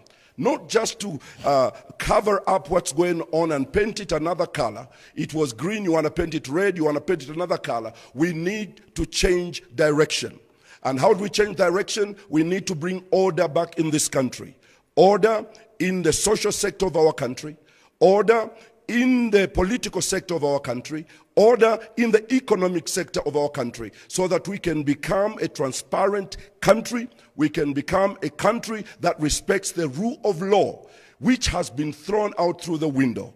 I ask for your vote, and I would like you to vote for Nevas Mumba as your next president. New Heritage Party, into that same camera, your 1 minute, 25 seconds. Thank you so much. Chishala Kateka, New Heritage Party. I would like to ask for your vote because of what we are saying. We are looking at the heritage that we are going to leave our children and our children's children, and ask ourselves, what sort of a Zambia are we going to live if we continue along the same trajectory? We have introduced practices in this country that are illegal, unlawful, and are costing the Zambians a lot. For example, the issue of cadres. At the New Heritage Party, we are saying we do not want political cadres to put us into power. We want the ordinary citizens. This political violence that you are seeing, it's really a turf war. It's a financial war. It's not a political war. We need to understand that they are fighting for the markets, they are fighting for the bus stations, they are fighting for easy income and taxed income. And we need to understand that as Zambians, any party that we allow to go into power that is doing that is going to take us back. So these are practices that we need to get rid of. We are talking about introducing a new breed of leaders, not the same old type of people who have not been serving the people. They get into government and they think it's time to play games, but it is time to serve the Zambian people. Thank you very much. Please vote for us. DP, into that same camera, your 1 minute, 25 seconds. My name is Harry Kalaba. I am the president of the Democratic Party and your candidate next week's elections. We in the Democratic Party are saying what Zambia requires now is freshness. What Zambia requires is to look out for strengths in others instead of weaknesses. What we in Zambia are saying is that what brings us together as a people is much more than what divides us, and that our strengths outweigh our weaknesses. We have an opportunity to put an end to cadreism. We have an opportunity to allow cadres to go where they belong. This is our moment as a country. And we in the DP are saying, we need order to reign in this country. We need a leadership that is going to hear us. We need a leadership that will not lecture to us. We need a leadership that will stand up for our needs and not their own needs. This is your moment, Zambia. And life and death basically is in your hands on the 12th of August. If you want life, you are going to vote for the Democratic Party. If you want to perish, you vote for all these other political parties. This is your opportunity as a country to take yourselves to the next paradigm. On the 12th of August, vote Harry Kalaba and all the DP candidates on the key. God bless you. Patriots for Economic Progress, into that camera. My Your 1 name minute is of- Sean Enoch Tembo, or Seth in short, and I'm standing for President of the Republic of Zambia. As Patriots for Economic Progress, we believe that there are three key issues of why Zambia has not been able to develop properly since independence in 1964.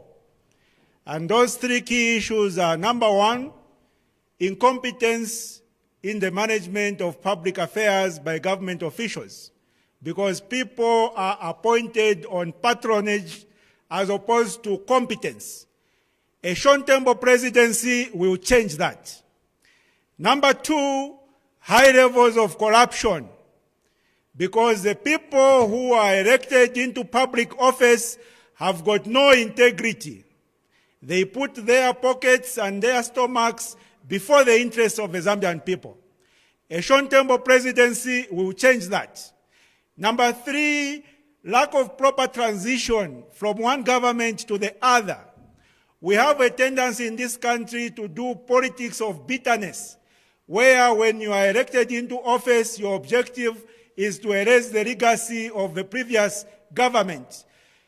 Similarly to what happened in 1991 when MMD came into office and they erased the legacy of the UNIP government by selling all the companies. 25 seconds is up. You were supposed to make your final appeal. It's too short, Costa. It's too Yes, you're supposed to make, like others have done, appeal to the voters. That's the time given. Pak, you're 1 minute, 25 seconds into this camera. My name is Anford Maribanda. I'm the presidential candidate standing on the People's Alliance for Change PAC. I would like to ask you to vote for me as president and also all our candidates across the country. We, as the People's Alliance for Change PAC, we have demonstrated commitment in the last 5 years, starting from the 2016 general elections. We formed the party on January 10th, 2016, and within 7 months, I stood for president and came out number 4. From then onwards, we have participated in elections across the country. Hence, going to this election, we are one of the most committed political parties, and we are number 3 by election results.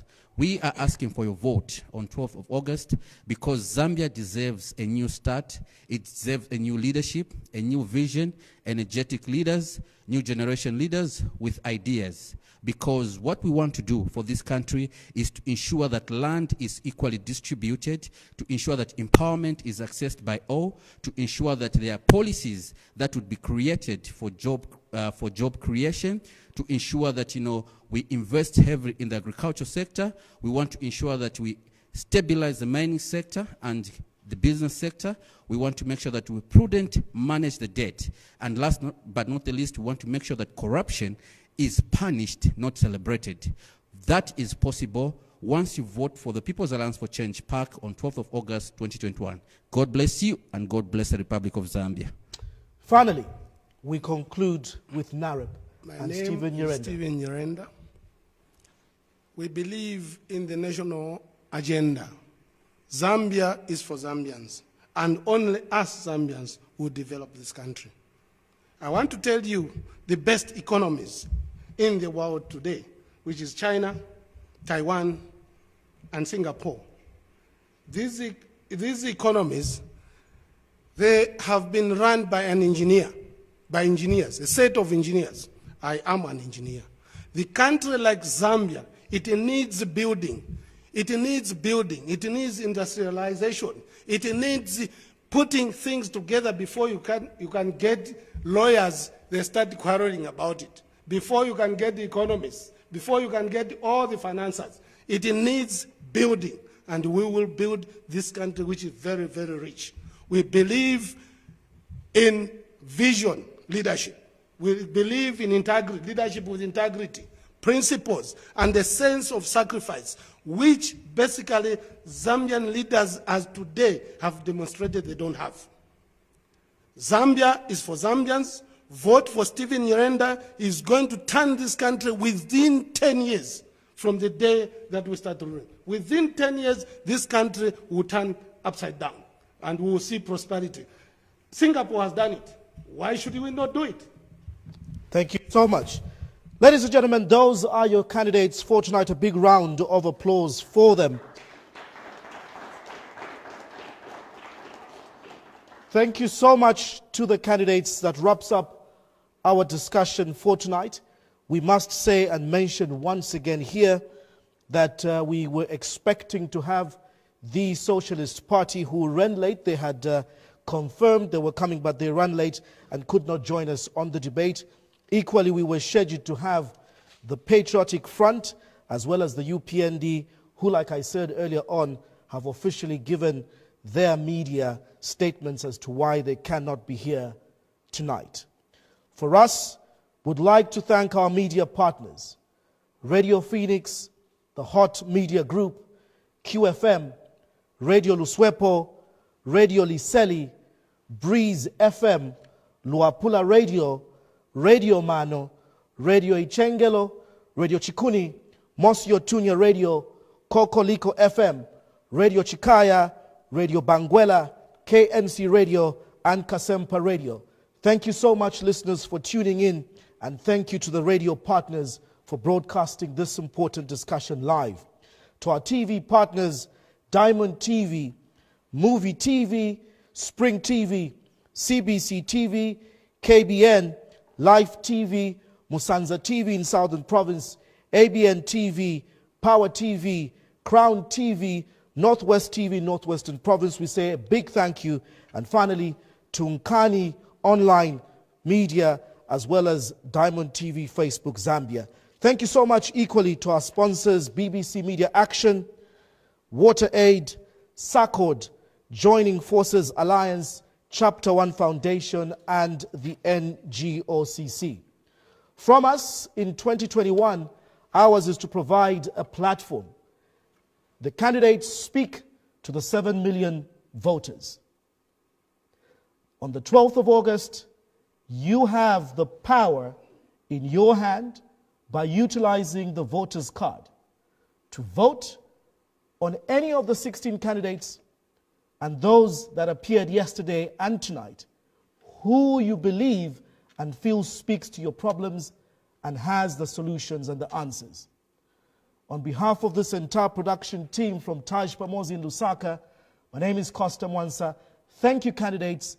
Good night, and we wish Zambia a peaceful election.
Maintain a distance of between 1 to 2 meters in public places. Avoid crowded places. Wear your mask